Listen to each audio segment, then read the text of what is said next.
guys, what happens when war kicks off between Israel and Iran? Right? No, but to be what happens with where Turkey were the then? Western values? Turkey's gonna win there too. The Western values with the smuggling of oil from ISIS. Yeah, it was in the airspace controlled by NATO. It was the Russians who bombed them. About Jenny Stoltenberg. Yeah. Does anyone honestly think Israel will go after Iran at this point? I don't. I mean, I think it's the U.S. that's stepping in. I don't even think the U.S. could legitimately do it right now, just because. Neither that doesn't mean I won't try. Yeah, but I just, do we even know where Iran really is on the nuclear weapons? I mean, they could have something and just not be saying anything. I mean, even if it's a shitty ass little man or fat, they can strike London within 24 hours, Vaughn. You mean if they had 45 minutes? Iran can strike London in 45 minutes. We must go in. Guys, you are all ignoring that Turkey reality has the most powerful army in the whole European NATO. Who? Turkey is the biggest, not the most powerful, the England, stronger than France, stronger than Germany, and stronger than all European NATO. In That's numbers. Not a big deal, though. I'd say the biggest. I wouldn't say that's not a big deal. Is there a you don't have to be? You don't have to be very big. What it would mean to attack Turkey? Turkey has a tradition of a conquest. We were talking about attacking Iran, Draco, not attacking Turkey. But before you were always all talking about what would Turkey do. Turkey is the strongest NATO European state. Don't forget that. Yes. Well, it wasn't. So, and this is my point. If Iran goes on the chopping block, when you are talking about Turkey, talk like with respect. Because they are stronger than England, stronger than France, stronger than Germany, stronger than all European states. So you cannot talk about Turkey like they are a weak adversary. Nobody was. In fact, my point was, Jackie, settle down. My point was, if Iran goes on the chopping block, I think Turkey is going to be heavily involved, precisely because of what you just said. Turkey cannot be controlled by NATO. That's what you have to understand, because Turkey is stronger than all NATO countries. Now with with an attack on Iran, whether it's Israel just decides to do it because they feel like they have to, or the United States it goes along with them. What if if you look at the current situation, China and Russia have both facilitated deals.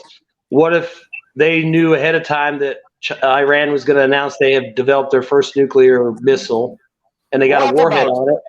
Well, let me finish. So China sends in advisors and technicians to help them for the big day. Russia sends in people. I mean, is Israel or the United States going to strike a site or a facility where they're going to kill nationals from other countries?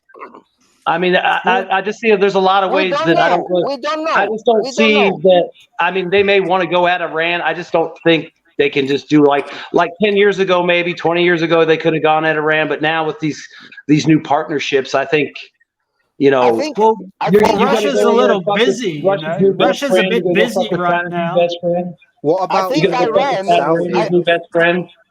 Americans are also very busy right now. Yeah, but I think United States is also very busy right now. Where are the Americans busy? In Ukraine, and they want to be busy, and they want to be busy also with Taiwan. And that's why you see Ukraine, RL. Nobody's busy in Ukraine. Everyone's just dumping their old weapons. No, they are very busy there. And that's why you see the Iranians or the Iranian proxy attacking American base in Syria. Because it's a good moment for them. I think that because if the United States is busy. Blocks, the US I think if the world fractures into blocks, if Russia and China form a block around the BRICS, right? I think that is exactly the sort of catalyst that could see America secure not just Saudi Middle Eastern oil, especially with Saudi cuddling up to Iran, right? If America feels that they're going to lose Saud, I can absolutely see them going in and bringing the hammer down and under the guise of protecting Israel from nuclear weapons. I can absolutely see them using Turkey as the blunt instrument and the tip of the spear and going in, doing a deal with Turkey, giving Turkey Kurdistan, Greater Kurdistan, including all the Kurdish areas of Iran. And I can see them seizing Iranian oil fields as well. Because that would be this is redrawing the geopolitical map for a new Cold War between two large blocks. This is science fiction. You forgot Iran isn't Syria. Syria is Iran is you don't know the relations between Turkey and Iran. I mean, those two civilizations, very old civilizations, have contact with each other for a very long time, before even NATO existed and so on. I don't think if there is a full-fledged war between United States, Israel, and Iran, Turkey will go against Iran like that. I don't think so. I think Erdogan's gonna. And if Israel move against Iran, even if Iran don't have a nuclear weapons, a nuclear warhead on the missiles, even if they don't have that, it's enough for Israel to be destroyed. Well, the thing is, do you think if Israel is going against Iran, they will drop nuclear bombs? How many nuclear bombs? Well, that will be extremely destructive. But Draco, how many nuclear bombs are there in Israel? How many nuclear bombs are there in Israel? They're not about 300. No, yeah, there's over 200 weapons for sure. We don't know. 200 to 300. But that's kind of semi-official number. We don't know the real number of them. That's why Israel doesn't really need anyone else to prop it up. They've got in the area. They've got the best air force. They've probably got the best land army, the best artillery, the best air mobile forces, and they've got nuclear weapons. They're more than capable of taking care of their own problems, and they should either decide to take care of their problem if that's what they want to do, which is stupid, or they, as one of the richest, most powerful countries in the region, could just swallow some pride and make fucking deals with people. That way, everyone can, obviously it's not going to work out perfectly because there's thousands of years of hatred that's never going to go away. But, they could maybe bend a little bit more and not be so reliant on everybody else always playing the victim. And I mean, I know they've been victimized, but guess what? A lot of people have been victimized. You're really strong. You're really powerful.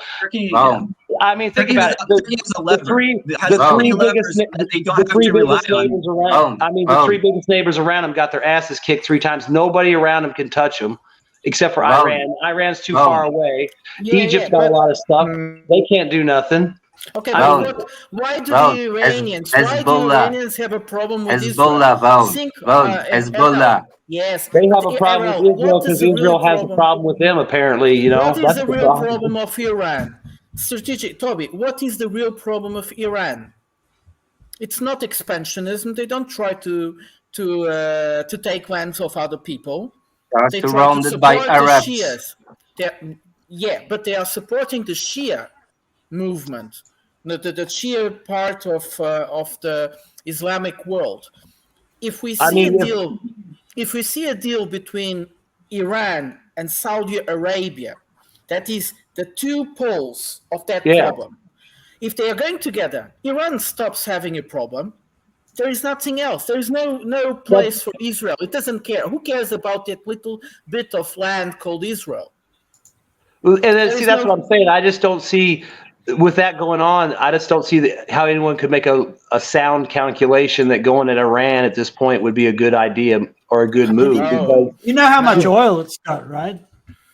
Yeah, but I mean, if you don't attack Iran, in the history of mankind, it has been known for states to go to war for large oil resources. That has happened. Yeah, I mean, I know that. And guess what? Those states that went to war for that oil, they don't ever get shit for it either. Because if we got oil for what we did in the desert for the last 30 years, I should be paying like a quarter for fucking gas. But Toby, a gallon. they have gas.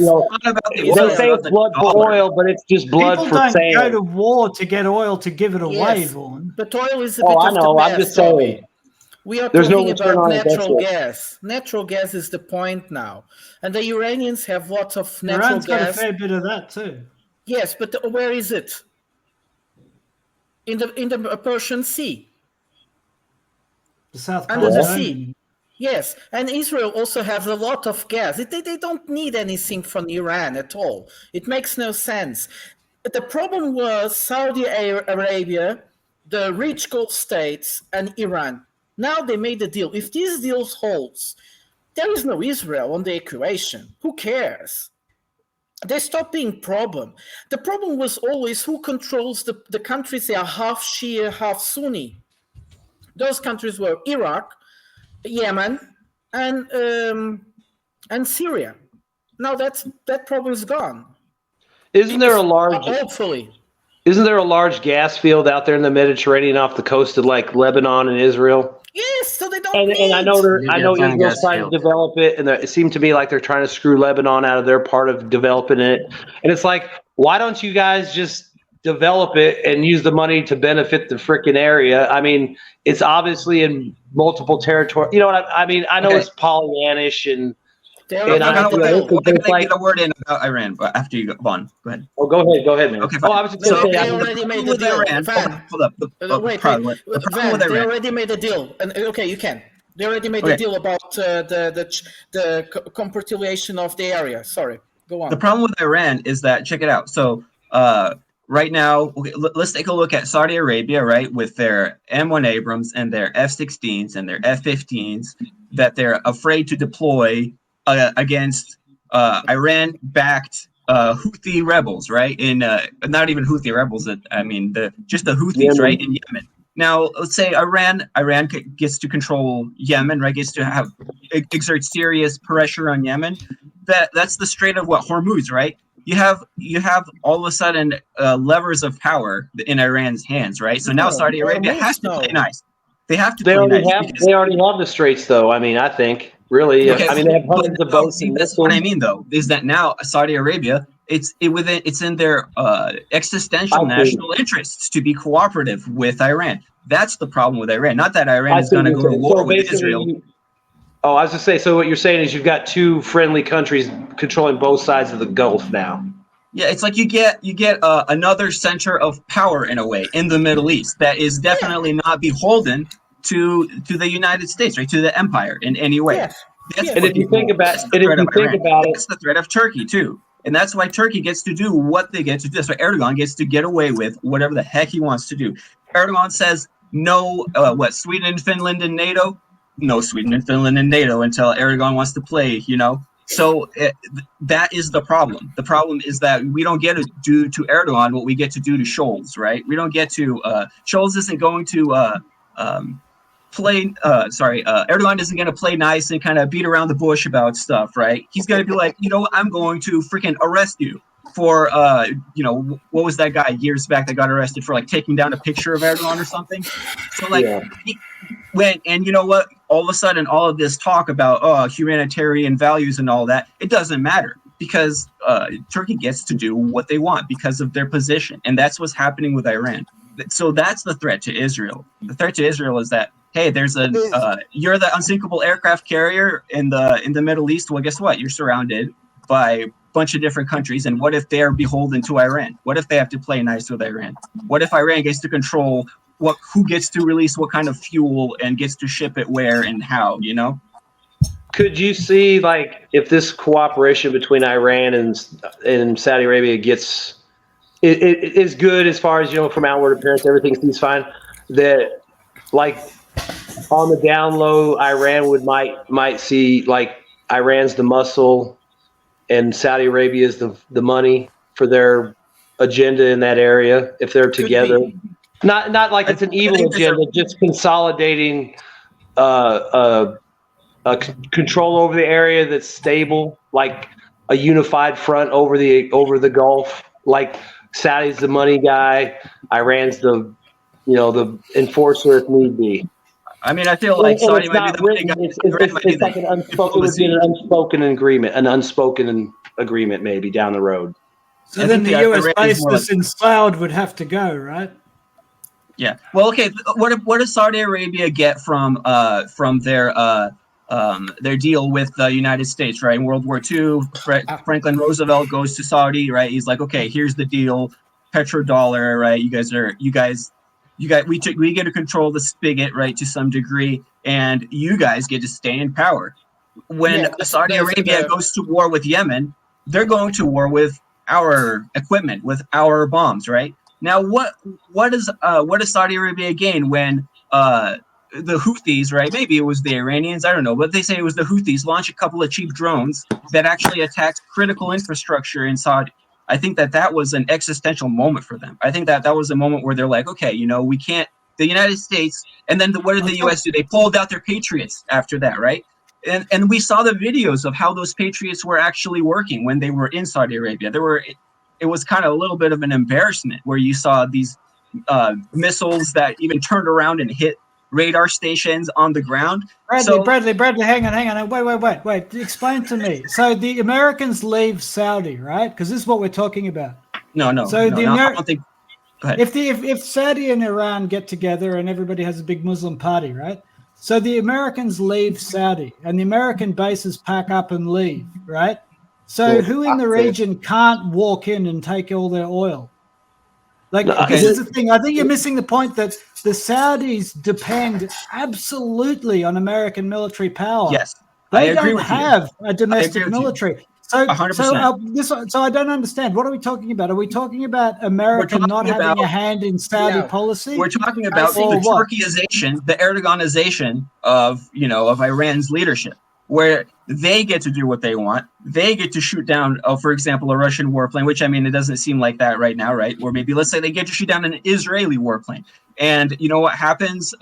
There's a huge cover-up, and it's confusing about what happened, and maybe the airplanes. Hang on, I don't get the point. Is America leaving the Middle East? I don't think so. No. In this scenario? Well, it's just okay. So what happens when Lukashenko, before used to play the East against the West, right, and get excellent gas prices, but then also get excellent. What the fuck?